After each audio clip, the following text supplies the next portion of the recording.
Okay, what a brilliant guest to have a chat with right now. He's a man who, along with his friends, is embarking on an incredible challenge, and he's made a stopover, as we'll hear in the background, to have a chat with us now. The World Run. What a challenge for Henry Holme, who joins us on the programme. Henry, how are you? How are you getting on? Yeah, good. Thanks, Mick. A touch tired, which will happen after 5 days of running, but no, in good spirits, which is nice. Brilliant. You're engaged in an incredible challenge right now at the moment. You've been on the road, as you say, for 5 days with a couple of days left to go. Just tell us about the challenge you're embarking on as we speak.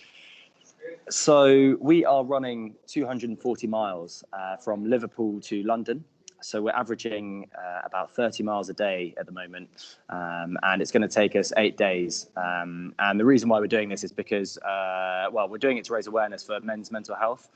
So myself, along with 3 other runners, we're a very close group of friends, but we've been able to help each other through challenging moments in our lives when we've needed the support of our friends. And we'd just like to be able to encourage other young men to be able to either have the confidence to reach out to their friends, or be able to support their friends to come and speak to them if needed about difficult issues.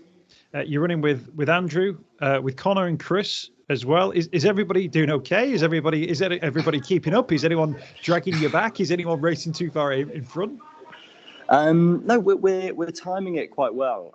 So we're probably running along at about a 10 to 11 minute mile pace. Chris had a couple of injuries early on, so he's had pretty tight legs, and he had to actually do a small shift on a bike. So we had a Brompton in the back of our support vehicle, so he's adopted that for a couple of days. But great to see him running/walking again this afternoon to do the last few miles on his own 2 feet, which is great.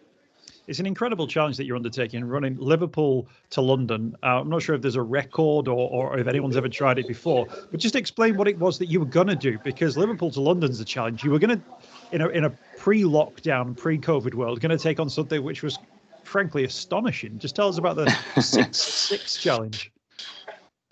Yeah, so the original plan was actually to do 6 marathons in 6 days on 6 continents. And the reason why we wanted to do such a large kind of global challenge was really to be able to create the platform to have conversations like this, to be able to engage with friends, family and colleagues and anyone that we came through in our walk of life, to be able to engage around men's mental health and talk about depression and suicide, which is the unfortunate result of depression when it's unaddressed and untreated. But pre-COVID, that was the original plan. Now this kind of post-COVID world that we live in, we've had to adjust and overcome, and we still wanted to make the most of the training that we'd done and the amount that we'd raised. So we're just over halfway through, and we've spoken about it a little bit actually. And this kind of new challenge has been really it's been hard, but it's been really enjoyable at the same time for the 4 of us and our support crew to be able to help each other through it. And I think it's much more relatable for everyone that's been watching and following us on Instagram and on Twitter, to be able to relate to where we are and how far we're going each day. To be able to say that we're past Birmingham now is a great feeling. Yeah, absolutely. I called it the 6-6 challenge. It's actually the 666 challenge, isn't it? I don't know if that's the most successful brand you could ever go for as well, but maybe that's for another day. You're running Liverpool to London. Now, James's Place is the organisation you're fundraising for as well. Now, I've been following your virginmoneygiving.com site for this one. People can go on and type in The World Run. Just tell us how much you've raised so far, because this is an astonishing amount of cash. Yeah, we had a really big morale boost waking up this morning and realising that we were over the £100,000 mark, which was it touched all of us. All felt pretty emotional having crossed that barrier, and it's incredible to still see donations trickling in. You know, it doesn't have to be in the £100 mark, which has been amazing for some people that have given that generously. You know, £5 from friends. It's, you know, it could be a round of drinks in the pub next time you go. It all makes a difference, and it helps James's Place, which is a fantastic charity, to open up their new centre. So I'll just touch a little bit on the background of the route and why we chose it as an alternative. The original James's Place Centre is based in Liverpool, and they opened it there in 2018. And our fundraising is all supporting the opening of a new centre in London. So they're working out where exactly that's going to be, likely East London. but we wanted to connect the two, and hopefully we'll be able to do that with all the fundraising that's been coming through to help open that new centre as well. No, absolutely, and it's genuinely life-saving work that goes on at James's place. It's brilliant and fantastic that it's in Liverpool, but actually, absolutely, if that can be shared and that expertise can exist in London and then in Edinburgh and in Glasgow and in Newcastle and in all of those places as well, absolutely, they'll make a huge difference to people's lives. Emery, are you okay to sort of explain why you're so passionate about mental health? Because everyone's got their own journey, and of course, you've had your own difficult circumstances to deal with. Yeah, of course. Yeah, I know it's something that unfortunately does happen, as I've already touched on. And my father took his own life in 2012, and it was something that I really struggled to deal with. I really struggled to understand and overcome. There have been numerous ways I've tried to deal with it, but by far and beyond everything else, getting outside, going for a walk, going for a run, being able to clear my head. Speaking to my friends who I'm doing this with at the moment, they've really, really helped me and pulled me through some dark moments. But it really is. It's something that's very difficult to explain, but it touches everyone. And most people that have had the blues, they felt down. But to really be in a position where you are so depressed that you're considering taking your own life, it's a scary place to be. And really, for us, one of the motivating things that keeps us going each day is knowing that there's an element of challenge, of difficulty involved with this challenge, but the trauma that people who are considering taking their own life deal with in those moments is just what we're doing is incomparable to that.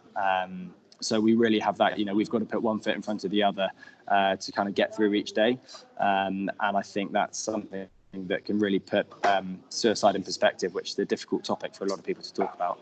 Absolutely, and everybody's journey and everybody's experience and the way that they touch on different aspects of mental health is different. But what a credit to yourself, and to the family as well, that you've thought, what, we've had this experience, I'm going to try and do something positive, knowing that the work that James's place does will in the future save many, I believe, thousands of lives, and it'll do so through fundraising events. So you've paid that forward. You're absolutely sort of being part of that journey as well. Yeah. Thank you very much for saying so. It's ever since I was first introduced to James's place by a friend of mine, when I floated the idea of wanting to do a big challenge to kind of raise awareness for men's mental health. As soon as I met the charity, and it was Harry Wetmore Stanley, actually, the synergy was there from the start, and to be able to talk to people that understood and had such awareness and understanding for the work that's needed to support men that struggle with suicide is fantastic. And it affects everyone, men, women, whatever, wherever you live, whatever nationality you are. However, it is scary to know that it affects men much more than it does any others, and the suicide rates are much higher in men. It's 75% of all suicides are male. So we're really trying to tackle the problem head on, and hope that we can really, introduce a little bit of change and support and encourage others to seek help if they need it. Absolutely. James's Place doing wonderful work in Liverpool. If people type in James's Place Liverpool into any search engine, you'll get all the details, but also James's Place London to come as well. Looking forward to hearing some more about the incredible work there. Now, depending on when people catch up on listening to this one, Henry, you're in the middle of things at the moment. So what's coming tomorrow for you? Give us destinations, give us times. How are things set up? Crikey.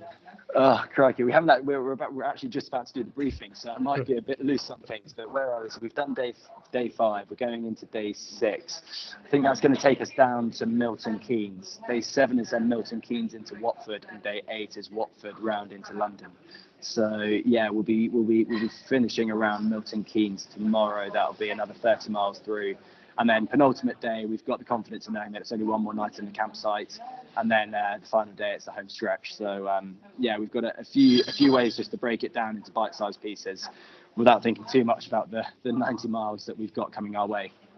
A Thursday night in Milton Keynes and a Friday night in Watford. Wow, what an incredible couple of days you've got coming up. You'll see some incredible sites as well. Let's mention virginmoneygiving.com. If you type in the World Run, I think is the best thing to do for people to do to get the connections. I'll put a link on the bottom of this social posting as well, and a link on the podcast for people who are listening directly as well. People can donate. Henry, an absolute pleasure. Henry Holme, thank you for coming on the program. Best of luck as well to Andrew, to Conor, and to Chris as well. And I hope the Brompton survives the journey as well. Thank you so much for your time, and good luck with the rest of the trip. Brilliant. Thanks, Mick. Much appreciated.